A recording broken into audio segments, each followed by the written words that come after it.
When you experience anxiety, take out a piece of paper and write down exactly what happened. Be specific.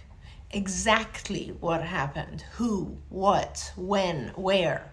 For example, my teacher asked me a question. That is a much better description of what happened than writing something like, class always makes me anxious. Okay, it's important to be very specific. Next, put yourself back in that moment and write the thoughts that were in your head. Don't dismiss your thoughts. Identify them. This is also a very important step.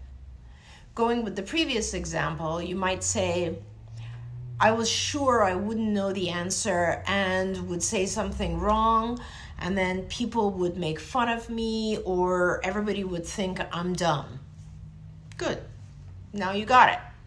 Next, we got to identify your feelings and how intense they were. For example, my emotion was embarrassment and shame, a lot of shame.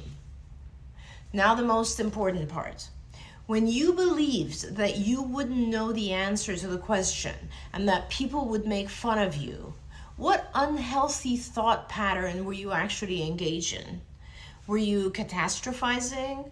Were you magnifying all the negative? Were you self-blaming? I'm going to talk about these and a lot of other unhealthy thought patterns over the next few videos. The key to having a healthy mindset, one that is free of anxiety and depression, is to ask yourself, how can I think about this situation differently? How can I take a step back from these automatic false beliefs and be more objective? How can I learn to be more self-compassionate?